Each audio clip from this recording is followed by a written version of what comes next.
Assalamualaikum warahmatullahi wabarakatuh. Selamat datang para pembelajar hukum. Selamat datang di Lamin Ilmu Podcast. Podcastnya Fakultas Hukum Universitas Mula Warman. Di edisi kali ini kita akan berbicara mengenai label halal yang baru saja dikeluarkan oleh Badan Penyelenggara Jaminan Produk Halal. Dan per tanggal 1 Maret 2022 kemarin, label halal ini berlaku secara nasional. Pemberlakuan label halal yang baru ini memberikan dampak, yaitu di mana label halal sebelumnya yang dikeluarkan oleh Majelis Ulama Indonesia otomatis tidak berlaku dengan diberlakukannya label halal yang baru. Nah, pemberlakuan label halal yang baru ini menuai pro kontra di masyarakat. Nah, untuk membahas label halal yang baru ini, sudah hadir bersama kita untuk berbincang-bincang di Lamin Ilmu Podcast ada Ibu Irma Suryani, SAG, MAG. Assalamualaikum Bu Irma. Waalaikumsalam warahmatullahi wabarakatuh. Sehat Bu Irma? Alhamdulillah. Alhamdulillah. Ya Bu, jadi memang di episode kali ini kita akan berbicara mengenai polemik label halal. Bisa dibilang kan ya selama 1 bulan ya sudah Bu ya, label halal ini berlaku, label halal yang baru ini berlaku, label halal yang dikeluarkan oleh Badan Penyelenggara Jaminan Produk Halalnya Kemenak. Ini sudah berlaku selama 1 bulan. Nah, banyak sekali pro kontra dari sejak pemberlakuannya di 1 Maret kemarin. Nah, untuk membahas hal itu Bu, tapi sebelum fokus ke isu yang akan kita bahas mengenai jaminan produk halal, saya ingin tahu dulu dong gimana Ibu Irma ini sebagai dosen Fakultas Hukum Universitas Mula Warman. Sudah berapa lama Bu di Fakultas Hukum? Saya itu bergabung, alhamdulillah diterima di Fakultas Hukum itu di tahun 2010. 2010? Iya. 2022, 12 tahun ya Bu? Iya. Asli mana sih Bu aslinya? Saya asli dari Sulawesi Selatan. Makassar? Ya, tepatnya di Kabupaten Pinrang. Pinrang? Iya. Jadi tapi udah domisili di Samarinda sejak 2010? Apa ya. Sebelumnya itu sudah domisili di Samarinda? Ya, 2009 saya sudah pindah di sini. Tapi sebelum saya di Unmul, saya di Stein Samarinda. Saya 1,5 tahun di sana, kemudian ada penerimaan PNS untuk formasi dosen PAI. Waktu itu saya coba-coba daftar pendidikan agama Islam. Dan alhamdulillah saya keterima di tahun 2010, daftar 2009, pengumuman keluar 2010. Alhamdulillah saya dapat nota dinasnya di Fakultas Hukum. Dan di Fakultas Hukum itu saya ketemu, saya diamanahkan untuk mengajar hukum Islam, hukum acara peradilan agama, hukum perlindungan konsumen, dan saat ini dengan revisi kurikulum yang baru, saya diamanahkan untuk mengajar hukum ekonomi syariah. Luar biasa sekali. Jadi cocok lah kalau misalnya kita hadirkan di rumah ini untuk berbicara mengenai logo halal yang baru ini, label halal yang baru ini. Ya Bu ya. Iya Bu, seperti yang saya sampaikan tadi bahwa memang label halal yang baru ini cukup memberikan pro kontra di masyarakat Bu. Tapi sebelum saya ke mainnya, yaitu adanya pro kontra di masyarakat, kenapa sih Bu harus ada sebuah jaminan produk halal ini, kenapa sih Bu? Nah, ini dia yang harus kita kupas dan edukasi ya. Nah, ya betul. Jadi yang harus kita pahami dulu bahwa jaminan produk halal itu adalah sebenarnya amanah yang ada di dalam Undang-Undang Dasar 1945 di dalam pasal 29 ya di situ, dan juga dalam pasal 28H. Dalam pasal 29 itu kan bahwa negara memberikan kebebasan kepada setiap penduduk untuk memeluk agamanya dan kepercayaannya masing-masing. Kemudian dalam pasal 28 kan juga disebutkan bahwa setiap warga negara berhak atas hidup yang sehat, kemudian bertempat tinggal, mendapatkan kehidupan yang layak dan baik, dan serta kesehatan. Nah, dari situlah kemudian berangkat kenapa memang di negara kita ini, dan kita tahu bahwa Indonesia itu kan mayoritas muslim terbesar. Nah, jadi berangkat dari situlah negara mencoba untuk memberikan perlindungan, pengayuman kepada setiap warga negara, bahwa salah satu hal yang harus dipahami bahwa muslim itu dalam keinginan agamanya itu harus mengkonsumsi, memakai dan menggunakan makanan-makanan produk yang memang sesuai dengan syariat Islam. Nah, dari aspek itu, dari aspek ajaran agama berangkat dari perlindungan yang diberikan oleh negara dalam bentuk konstitusi. Kemudian aspek sosiologi bahwa kita ini adalah negara muslim dan di dalam ajaran Islam itu memang bahwa mengkonsumsi makanan yang halal lagi thayyib itu adalah syariat Islam. Nah, dari situlah berangkat kemudian dibentuk satu produk perundang-undangan yang kemudian untuk bisa mengakomodir dan bisa untuk mengayomi dan memberikan kepastian hukum kepada masyarakat muslim, penduduk Indonesia yang muslim ini untuk bisa mendapatkan produk yang sesuai standar, sesuai dengan syariat Islam gitu. Jadi jamiah produk halal itu kan kalau kita berbicara adalah satu kepastian hukum terhadap kehalalan satu produk yang dibuktikan dengan sertifikasi halal. Betul. Ya, jadi ini kalau kita mau berangkat dari ajaran Islam kan dalam Al-Quran Allah berfirman itu hurimat alaikum maitatu wa dam wa lahmul khinzir wa ma uhilla li ghairillahi bihi ila akhir ayat bahwa diharamkan atasmu untuk memakan bangkai, darah, walahmul khinzir, daging babi dan apa saja yang disembelih dengan tidak menyebut asma Tuhan. Ya, itu yang kemudian jadi kemudian muslim meyakini itu. Dan kalau kita menarik dari aspek masyarakat itu sendiri bahwa memang ketika ada sesuatu yang masuk dalam tubuh jiwa ini memang harus safety. Ya, betul. Jadi sebenarnya jaminan produk halal ini salah satu bentuk perlindungan ya, Bu ya. Iya. Yang diberikan untuk masyarakat di mana komunitas masyarakat kita mayoritas itu muslim dan kita harus mengkonsumsi sesuai dengan syariat agama tersebut. Jadi ini sebuah jaminan dari negara. Betul, kalau sebagai negara yang mayoritas muslim kita menjalankan sesuai dengan syariat tersebut seperti itu. Sehingga dibentuklah sebuah lembaga penyelenggara. Kalau boleh tahu Bu, gimana awal lahirnya lembaga ini sendiri? Apakah ini lembaga baru atau memang sudah ada dari dulu seperti itu, Bu? Sebenarnya kalau kita berbicara tentang institusi kelembagaan ini ya, awal tentang sertifikasi halal itu kan memang selama ini dibawa naungan atau wewenang Majelis Ulama lewat LPP MUI. Betul. Nah, tetapi karena kemudian adanya amanah undang-undang, Undang-Undang 33 tahun 2014, bahwa sebenarnya MUI bukan berarti tidak terlibat dalam sertifikasi halal ini, tapi kewenangan ini sebenarnya tetap ada di MUI. MUI itu sekarang mempunyai tugas dalam artian bahwa dia adalah lembaga yang mempunyai tugas untuk melakukan satu penetapan kehalalan satu produk melalui sidang fatwa. Oke. Jadi sertifikasi itu tidak akan bisa keluar tanpa adanya sidang fatwa yang dilakukan oleh MUI, dan sidang fatwa itu memang mengikut sertakan merangkul berbagai pakar di dalam sidang fatwa itu.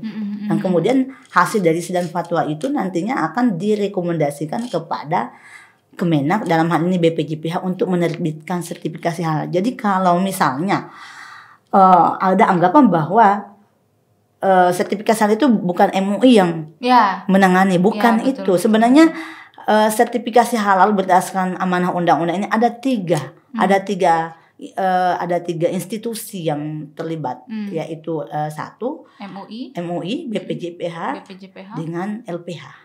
Ada LPH ini adalah lembaga pemeriksa halal. Dia di bawah naungannya? LPH ini bisa bentukan pemerintah dan bisa masyarakat. Oh, baik. Ormas Islam, masyarakat, perguruan tinggi pun juga bisa membentuk LPH. Jadi di masing-masing daerah tempatnya? Di masing daerah. Kalau dia ngajukannya, dia ngajukan LPH ini akan ngajukan kepada BPJPH, kemudian akan diperiksa auditornya ada enggak, ada sertifikasi auditor, kemudian apakah dia mempunyai sarana pelaksanaan yang memang sudah sesuai dengan standar dalam aturan-aturan yang telah ditetapkan oleh BPJPH, maka itu akan bisa menunjukkan untuk pembentukan LPH. Jadi proses sertifikasi halal ini yang harus kita pahami bahwa ada 3 lembaga yang berkaitan di situ. BPJPH sebagai penerbit sertifikasi halalnya, kemudian MUI yang melakukan sidang fatwa dan merekomendasikan hasil sidang fatwa itu ke BPJPH, kemudian BPJPH akan menerbitkan Jadi LPH posisinya sebagai lembaga pemeriksa. Jadi setelah misalnya pelaku usaha mengajukan permohonan sertifikasi halal ke BPJPH melakukan pemeriksaan dokumen, verifikasi, kemudian akan merekomendasikannya kepada LPH. Di LPH akan melihat, menguji semua bahan-bahan penolong, bahan utama, bahan kimia yang ada di situ. Benar-benar iya, lolos standar. Apakah memang syariatnya sudah sesuai dari aspek kimianya, biologisnya, bahan-bahan penolong, bahan bakunya. Itu akan dilakukan pengujian dan pemeriksaan di LPH, lembaga pemeriksa halal. Dan setelah hasil itu keluar, baru diberikan kepada MUI sebagai instansi yang memang mempunyai kewenangan untuk melakukan penetapan kehalalan satu produk dan melibatkan banyak pakar di situ. Itu menurut arahan undang-undang tahun 2014 tadi 33 2014. Nah, sebelum itu gimana prosesnya, Bu? Nah, kalau sebelum dulu lahirnya undang-undang tersebut. Kalau sebelum undang-undang itu kan memang ada LPPOM. Lembaga itu ya, itu dibawakan nama MUI. Jadi LPPOM MUI yang mempunyai LPH sendiri dengan LPH. Kalau sekarang kan ada 3 ya. Ada 3. Jadi dengan ketiga lembaga mempunyai kewenangan yang berbeda-beda. Oke, baik. Nah, kalau dulu kan memang semuanya di bawah satu LPPOM MUI. LPPOM MUI. Nah, jadi hadirnya sebenarnya Undang-Undang JPH itu bukan mereduksi sebenarnya kewenangan MUI, bukan, tapi membagi porsinya, porsi-porsi, dan bahkan MUI ada kewenangan lebih luas sebenarnya. MUI bisa melakukan sertifikasi ke LPH.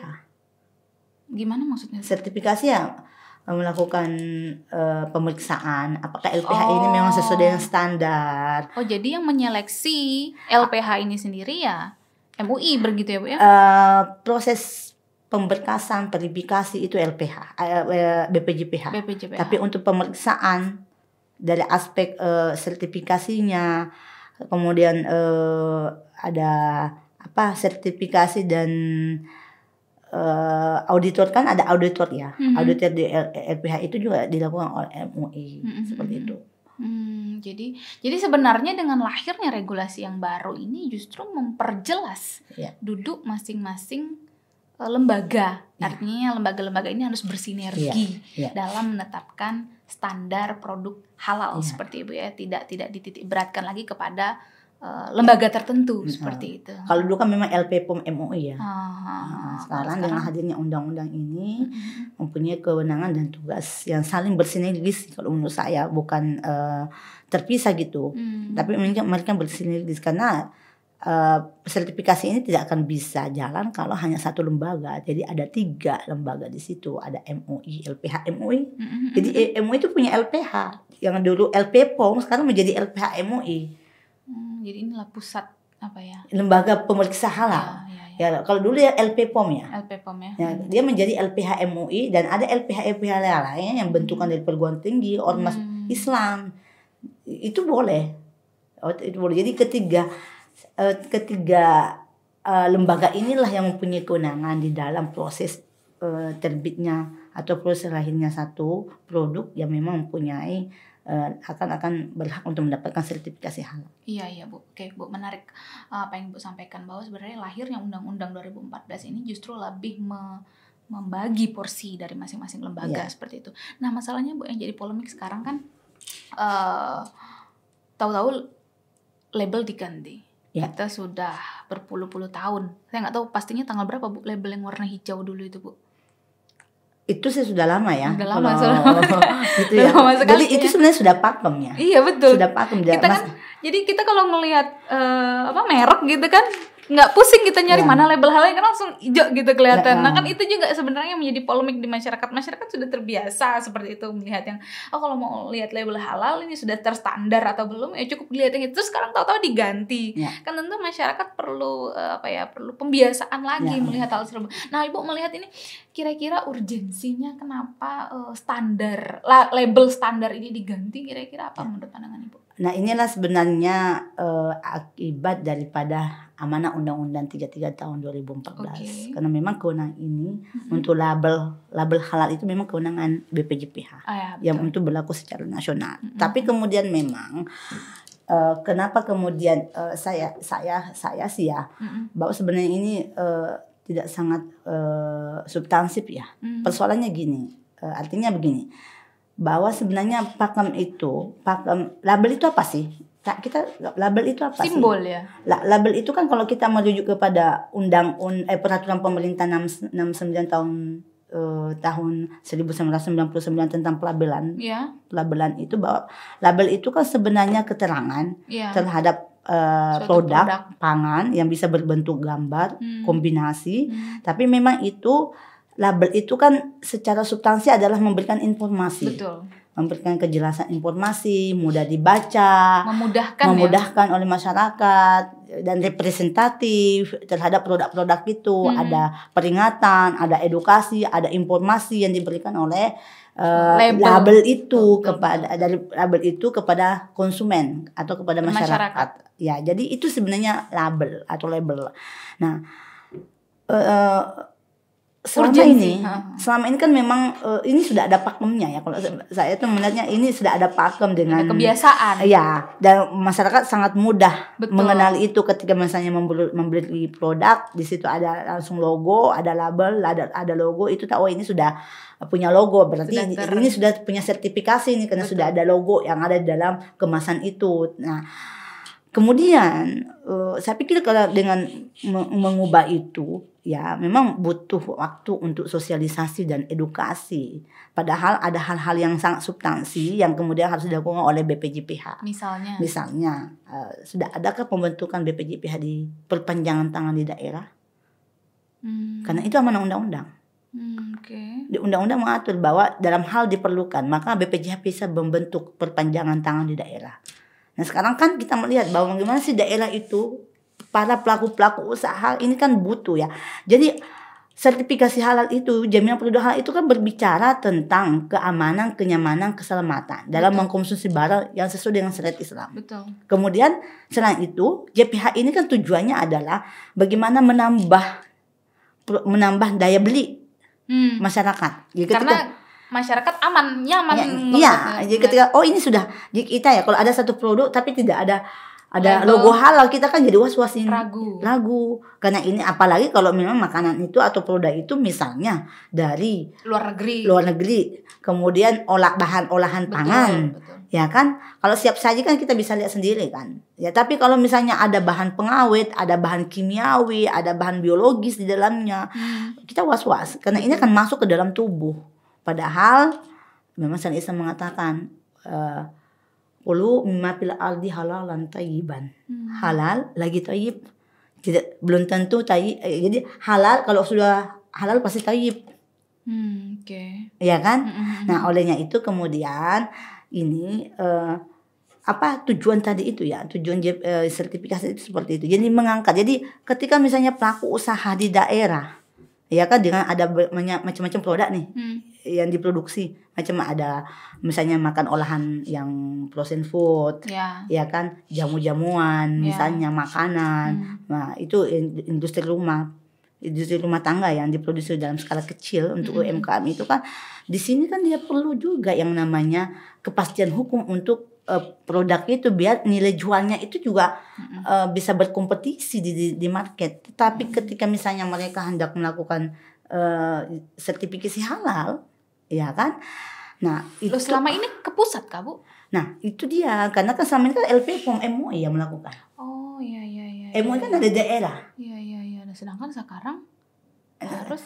Nah, sekarang kan BPJPH itu ada di pusat.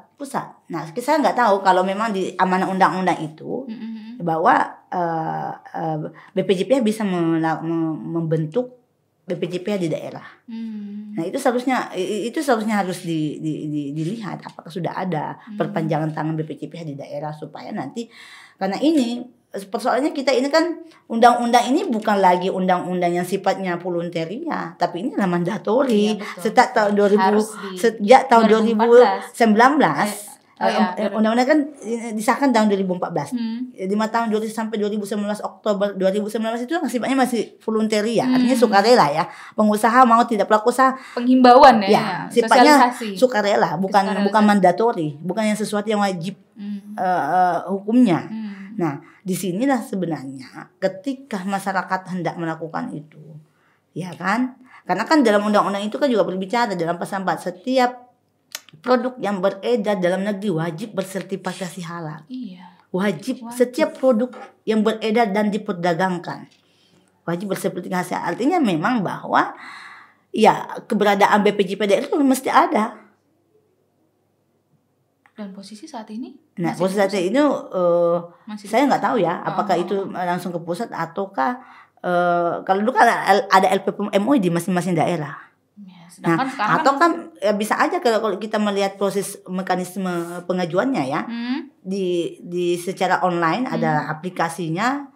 Pengusaha, pelaku usaha mengajukan sertifikasi, kemudian ada verifikasi data, bahan pokoknya apa, penolongnya apa, kemudian dilakukan verifikasi, kemudian nanti dilempar ke LPMUI. Kalau itu kan memang ya yang dilakukan, saya kira itu masih sesuatu yang masih lama gitu ya, panjang prosesnya gitu. Kalau itu, karena kan kalau sentralistik itu kan gimana ya, kalau se-Indonesia harus mengajukan. Tapi kalau ada dibentuk BPJP di daerah, saya kira itu bisa memudahkan bagi pelaku-pelaku usaha. Karena tadi sertifikasi halal itu adalah menambah daya jual, kemudian daya beli juga, memberikan perlindungan kepada konsumen muslim maupun konsumen non muslim. Betul. Iya kan? Karena undang-undang juga menjamin itu, memberikan amanat tentang itu, bahwa haknya konsumen untuk mendapatkan informasi yang benar, jujur terkait dengan produk yang akan dipakai dan dikonsumsinya. Oke, Bu. Nah, kalau gitu dengan serentetan tadi yang Ibu sampaikan, kira-kira penting nggak sih Bu diganti? Menurut Ibu sendiri, kalau ngelihat logo tadi, penting nggak sih Bu sebenarnya diganti? Nah, logo itu kan memang butuh waktu untuk sosialisasi ya. Sosialisasi, edukasi, dan itu sebagian menganggap ada yang logo ini diskriminatif. Ya. Kenapa Bu katanya diskriminatif? Diskriminatif itu dianggap karena ini kan mengambil satu kultur tersendiri. Oke, ya betul. Satu kultur tersendiri yang Indonesia kan kebinekaan tunggal ikanya itu luar biasa. Ya, dan inti dari logo itu sebenarnya adalah satu, logo itu mempunyai fungsi untuk memberikan informasi, kejelasan, bisa dibaca, ya. Nah, kalau misalnya kemudian ada teman-teman coba kita blind testing aja. Blind testing itu hilangkan deh kata halalnya, bisa kebaca nggak itu? Tulisan Latinnya. Halalnya ya. Halal itu bisa nggak kebaca itu lafaz bahasa Arabnya itu secara visual language ya. Iya, betul. Nah, itu yang memang pro kontra ya. Saya pikir ya pemerintah itu nggak usah lah yang selalu melontarkan sesuatu yang tidak substansi. Ada hal-hal yang sebenarnya, apalagi tahun 2024 ini kan Bapak Presiden Pak Jokowi itu menginginkan bahwa Indonesia itu menjadi sentra daripada ekonomi Islam atau ekonomi syariah. Jadi kita tidak berbicara hanya industri keuangan, pasti nyasar juga ke aspek produk, food, makanan, minuman, pakaian, tempat wisata, kemudian kota. Nah, itulah dengan komitmen itu semuanya harus bersinergis, termasuk nomor satu adalah di aspek foodnya tadi. Ya. Jadi memang pada dasarnya fungsi dari label adalah untuk memudahkan. Jika tujuan memudahkan itu tercapai, ya maka lahirnya logo baru maupun logo lama, ya kalau itu memudahkan ya kenapa tidak ya, seperti Bu ya. Karena logo itu kan penting ya. Pentingnya kenapa? Karena itu tadi logo itu kan hanya bisa diberikan apabila memang pelaku usaha itu sudah mendapatkan sertifikasi halal. Jadi kan ada juga tuh pelaku usaha yang tidak memiliki sertifikasi dari Indonesia sendiri halal, ya kan? Nah, itu nggak bisa itu, karena memang logo itu ada, label itu bisa ada muncul, dan amanah undang-undang kan, ya ini konsekuensi amanah undang-undang sebenarnya karena memberikan kewenangan ada di BPJPH untuk hal logo. Tapi sekalipun sebenarnya itu ada kewenangan BPJPH, ya mau kita punya pakem. Pakem logo kita kan sudah mendunia kan, sudah kemana-mana pakem ini ya. Intinya logo itu sebenarnya adalah memberikan informasi terhadap satu produk, memberikan kejelasan, mudah dibaca, representatif, ada peringatan di situ. Ya bukan hanya ingin merepresentasikan bahwa ini loh Indonesia punya kultur yang kemudian ternyata banyak ditolak oleh wilayah-wilayah yang lain karena tidak- dianggap diskriminatif tidak karena representatif iya, ya Bu ya. karena hanya menganggap ini kan hanya satu suku aja yang ada di situ. Padahal Indonesia lebih daripada itu. Iya. Gitu. Padahal sebenarnya MUI pusat dulu sudah punya kesepakatan logo loh. Hanya mengganti logo itu, mengganti aja BPJPH dalam Majelis Ulama Indonesia itu. Oh jadi halalnya dengan Tetap ada, tetap bulat. Rangkaian hurufnya tetap seperti itu. Tetap seperti itu, hanya mengganti kan Majelis Ulama Indonesia kan ada tulisan di Iya, tengah-tengah betul, itu, betul. diganti Tapi aja ditambahin. diganti Oh, dengan diganti. BPJPH. Karena yang menerbitkan logo itu kan BPJPH. BPJPH. MUI hanya menyidangkan, jadi sertifikasi halal itu diterbitkan oleh BPJPH berdasarkan sidang fatwa yang dilakukan oleh Majelis Ulama. Jadi yang menetapkan halal produk itu Majelis Ulama. Nanti setelah penetapan fatwa barulah diberikan Keluar rekomendasi kepada BPJPH untuk menerbitkan mengeluarkan sertifikasi halal. sertifikatnya. Seperti itu. Nah Bu, dengan lahirnya label yang baru ini tentu saja membuat ya seperti yang Ibu bilang tadi, sosialisasi, perlu pembiasaan bagi masyarakat seperti itu kan untuk melihat label tersebut, artinya oh ini label halal yang baru seperti itu. Nah menurut Ibu memberikan manfaat atau tidak Bu dengan adanya logo yang Masyarakat harus belajar dan tahu. Artinya harus diedukasikan. berarti sosialisasi Butuh harus waktu, gencar kan? dilakukan. Butuh waktu, butuh biaya. Ya, itu betul. Itu benar sekali, apalagi harus Indonesia luas seperti ini. Butuh waktu dan butuh biaya. Ya kan? Jadi olehnya itu dengan adanya, saya nggak tahu ya nanti kayak apa endingnya dari persoalan ini, karena memang beberapa elemen masyarakat juga sudah mengajukan kepada Kemenak untuk ya udahlah kita nggak usah lagi mengganti logo-logo yang sudah pakem tadi, yang negara-negara tetangga, negara-negara kemitraan sudah memakai, bahkan sudah familiar dengan logo Ya, itu. betul. Ya karena bahkan kita lihat sama-sama ya Bu, logo-logo di negara lain juga iya. seperti itu anunya. Iya, karena kan logo itu ya intinya tadi saya tekankan ya, inti itu dia sumber informasi, dan ini sudah ya kalau ada yang tidak menerima saya mengatakan ini sebenarnya sudah pakem. Pakemnya itu ya dengan masyarakat sudah familiar, masyarakat sudah mengenal, bahkan masyarakat sudah paham. Jadi ketika dia membeli satu produk tinggal melihat oh ini logo halal, berarti ini sudah ada sertifikasinya nih. Nah, tapi dengan ini perlu loh, masif ini, sosialisasinya harus masif karena ini sesuatu yang baru. Iya, apalagi baru 1 Maret kemarin ya Bu ya. Bahkan banyak tuh yang memang menolak karena ini dianggap ini hanya merepresentasikan satu kultur aja. Sementara Indonesia itu dengan beribu-ribu suku etnik, ya kan. Iya, betul. Ya Indonesia ini mau menampilkan kekhasannya sendiri, tapi ternyata tidak diterima oleh masyarakatnya sendiri. Betul.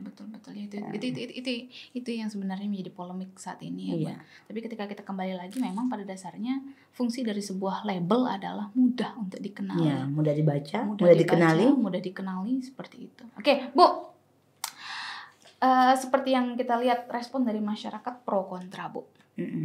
Ada yang pro, ada yang kontra seperti itu kan ya, banyak yang kontra kalau kita lihat di Twitter terutama banyak sekali statement kontra, tapi juga ada yang pro melihat ya kalau label yang lama ini kan hanya merepresentasikan dari MUI-nya sendiri, tidak merepresentasikan dari kinerja 3 lembaga tersebut seperti itu kan, tidak tertuang seperti itu, tidak terlihat kalau itu memang label halal tersebut memang dikeluarkan oleh Badan Penyelenggara Jaminan Produk Halal seperti itu. Nah, paling tidak kita melihat pro kontra ini seperti apa ya Bu? Apa bisa menjadi ya mungkin masukan diterima atau dari pandangan akademisi sendiri Bu melihat pro kontra ini seperti apa? Kan begini, saya tadi mengatakan bahwa label halal itu adalah menjadi kewenangan BPJPH karena itu amanah undang-undang. Konstitusi ya Bu yang amanahnya Undang-Undang 33 tahun 2014. Oke, 33 2014 ya. Oke. Tapi sebenarnya berkaitan dengan sertifikasi halal, kita tidak hanya berbicara logo, kita tidak hanya berbicara label. Oke. Ya kan? Di situ ada proses yang melibatkan 3 instansi. Ya, ada lembaga terkait, misalnya kalau misalnya ada dinas Kementerian Perindustrian dan Perdagangan, ada Kementerian Perdagangan, ada Kementerian Perindustrian Perdagangan dan UMKM, ada Kementerian Kesehatan. Itu kan semua ya instansi ini mempunyai kewenangan yang berbeda-beda, dan kemudian ada MUI sebagai sidang fatwanya, kemudian ada LPA sebagai pemeriksa dan penguji di laboratorium terhadap bahan-bahan utama dan bahan-bahan yang digunakan ini ya. Jadi berbicara tentang proses halal itu, sertifikasi halal itu prosesnya. Tapi kemudian logo juga tidak kalah penting, karena dengan setelah mekanisme prosedural seperti itu sudah lewati untuk sertifikasi halal, maka nanti pelaku usaha itu mempunyai kewajiban untuk mencantumkan logo halal itu di kemasan produknya. Dan harapannya memang ditempatkan logo itu kan ya mudah dibaca, tidak mudah dihapus, tidak kabur, ya kan, dan mudah dikenali. Tetapi fungsi logo itu kan tidak hanya sebatas itu. Kalau kita melihat di peraturan pemerintah lain ya, di dalam PP 69 tahun 1998 tentang pelabelan, bahwa label itu sebenarnya fungsi utamanya adalah memberikan informasi kepada masyarakat ya yang jujur, yang jelas, mudah dibaca dan representatif, memberikan peringatan dan lebih luas lagi dari aspek perlindungan konsumennya, bahwa konsumen mempunyai hak untuk mendapatkan informasi yang benar dan jujur. Nah, apakah dengan logo ini itu tidak jujur atau tidak benar? Oke. Ya kan? Nah, apakah sudah sesuai step-step yang di kalau kita melihat kan sebenarnya logo itu secara substansi yang menjadi ini kan kena satu dari aspek halal, tulisan halalnya itu kan memang saya nggak kalau dari aspek bahasanya ya. Mungkin yang lebih pakar itu ada yang bisa menjelaskan itu. Tapi intinya bahwa logo itu memang memberikan sesuatu yang edukatif, mudah dikenali dan sudah familiar oleh masyarakat. Nah, ini kalau perubahan logo itu kalau masyarakat tidak kenal, ternyata ada perubahan logo baru, iya kan? Logo itu kan bukan logo yang gede yang seperti stempel ya, gedenya ya. Kita kan lihatnya, apalagi kalau di mie instan seperti kan kecil-kecil, kebaca nggak nanti itu? Kebaca nggak nanti itu ya? Nah itu yang memang harus dilihat. Nah jadi yang poin penting saya sampaikan sebenarnya ini, kalau saya ini logo ini kan sudah pakem, sudah berpuluh-puluh tahun loh kita sudah terbiasa dengan logo itu. Hanya menggantikan saja, misalnya kalau kewenangan menerbitkan sertifikasi itu bukan lagi di bawah MUI, hanya mengganti BPJPH aja. Artinya kita pemerintah tidak dibebani tugas untuk edukasi, sosialisasi, ya kan? Yang sebenarnya itu sudah ditinggalkan. Maksudnya yang lebih penting di situ adalah bagaimana memastikan proses penerbitan, bagaimana mendorong pelaku usaha, memudahkan pelaku usaha untuk melakukan sertifikasi halal. Betul, karena betul. sertifikasi itu tujuannya apa? Selain nyaman, aman, nyaman, selamat mengkonsumsi makanan dan produk yang digunakan, untuk juga menambah nilai harga jual produk-produk yang diedarkan di masyarakat. Coba kita bayangin ya, kalau seseorang menjual jamu, minumannya, terus tidak ada logo halalnya, tidak ada PRT-nya, kita kan ragu belinya, ya kan? Ini amankah saya minum, ya kan? Betul. Ada keraguan kan? Terus Muslim ini kah halal kah? Ini saya minum, ya kan? Kan kita kan berbicara ada barang yang halal secara bahan baku, tapi nanti pada saat prosesnya itu menjadi haram. Apabila mengancam keselamatan jiwa manusia. Ya, betul. Ada campuran zat kimia yang berlebihan di situ, ya kan? Dan itu mengancam jiwa kita, maka itu tidak boleh. Halal secara bahan baku, tetapi bisa menjadi haram. Maka disitulah tentunya proses sertifikasi melalui pengujian yang dilakukan oleh LPH. Menurut Ibu sendiri, Bu, pengajuan sertifikasi ini saat ini terutama mudah atau sulit, Bu, bagi pelaku usaha? Nah, itu dia, banyak pelaku usaha ya ketika kita tanya, ini kok belum ada label sertifikasi halal ini kok belum ada. Kalau belum ada label halal kan berarti otomatis belum ada sertifikasi halalnya ya. Betul. Karena sertifikasi halal itu kan harus ada dulu baru ada label halal. Saat ini ya banyak pelaku usaha yang memang pertama belum memiliki kesadaran untuk melakukan itu. Nah, ada faktor-faktor yang kemudian kenapa mereka tidak melakukan sertifikasi halal. Satu, ketidaktahuan. Urgensi daripada sertifikasi halal itu. Kemudian ketidaksesuaian antara standar yang ditetapkan oleh pemerintah. Proses itu. Kemudian nanti adalah persoalan biaya. Padahal kan sebenarnya undang-undang mengatakan bahwa pemerintah memfasilitasi, undang-undang bunyinya begitu, memfasilitasi untuk kepada pelaku usaha, Menteri Perdagangan memfasilitasi pelaku usaha untuk melakukan sertifikasi halal. Itu undang-undang yang mengamanahkan begitu. Tetapi dalam kenyataannya kalau kita belanja misalnya nih ada produk yang industri rumah tangga ternyata belum ada juga belum ada juga label halalnya. Kendalanya kan di situ. Satu, itu standar-standar yang ya standar-standar fasilitas, sarana prasarana. Itu yang mungkin kalau mau aman sih kan begini aja.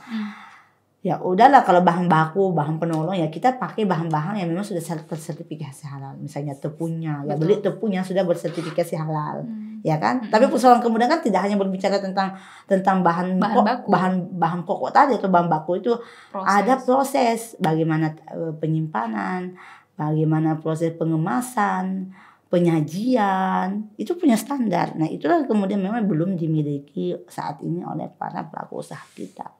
Usaha kecil terutama ya Bu.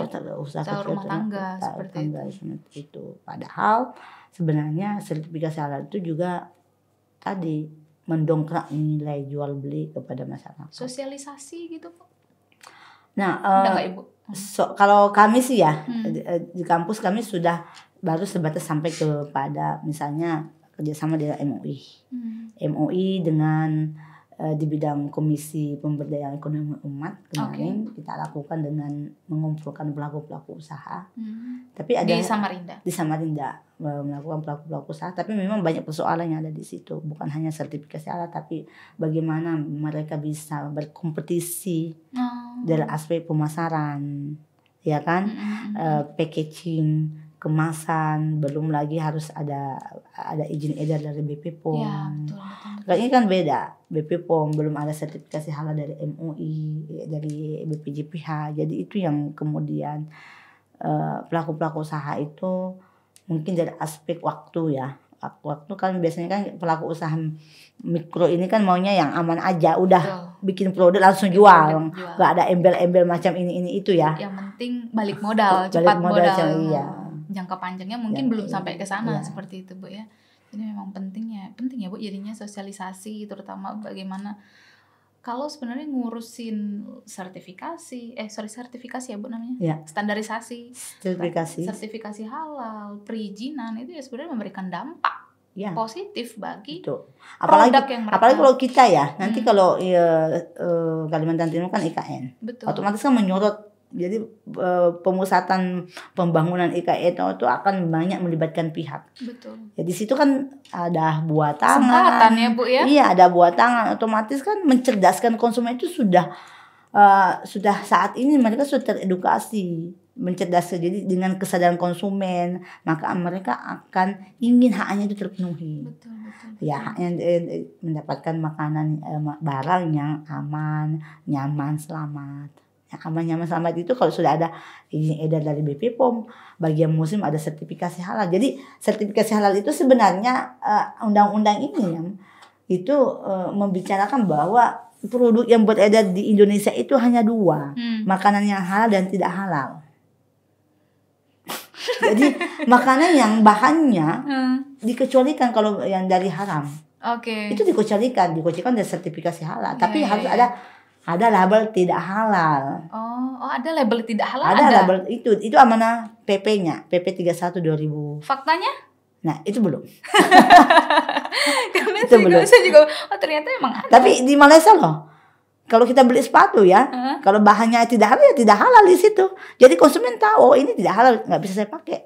Iya sih betul, di resto-resto juga terutama itu kalau misalnya ada tulisan babi seperti itu kadang-kadang mereka akan menempelnya itu di tidak halal. Tidak halal. Orang jadi konsumen pembeli itu tahu bahwa betul. oh ini nggak bisa saya konsumsi karena ini bahannya tidak halal. Nah ada dua aja sebenarnya produk itu beredar kalau kita mencermati amanah Undang-Undang 33 tahun 2014 itu ya, bahwa produk halal dengan tidak halal. Coba kita baca di PP ini pasal 2 bahwa semua produk yang beredar di Indonesia wajib bersertifikasi halal.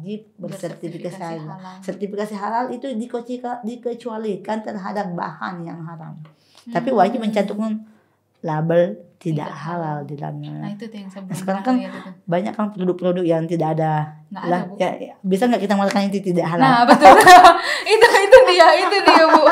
Itu dia nggak ada Bu. Kalau mereka udah ya maksudnya saya konsumen ya Bu ya, saya bukan pelaku gitu. Jadi kita ngelihatnya kalau tidak ada label halal maka orientasi kita adalah ya berarti produk itu tidak halal. Tidak halal. Ya itu dia. Tapi ternyata amanat undang-undang tidak halal pun harus ada labelnya. Tulisannya tidak halal. Tidak halal. Jadi kalau tidak ada label ini di mana dia? Iya ya.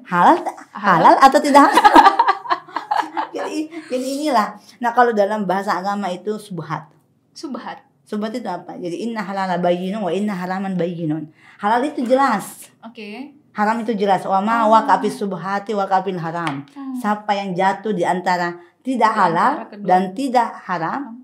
Kita kan yang tidak berlabel ini masuk ke mana ini? Dia ya kan karena tidak punya label ya. Kalau kita sudah mau sampai ke pembahasan tentang itu ya, bahwa undang-undang memang undang-undang T33 2004 itu pembahasannya begitu. Sejelas itu ya Bu. Sejelas itu bahwa di Indonesia itu hanya dua aja produknya memang halal dan tidak halal. Ya kalau tidak halal kan ngapain dipaksakan untuk sertifikasi halal? Iya betul. Ya kan? Silahkan tulis aja. Jadi kita jelas. Ya jadi halal dan haram jelas. Betul.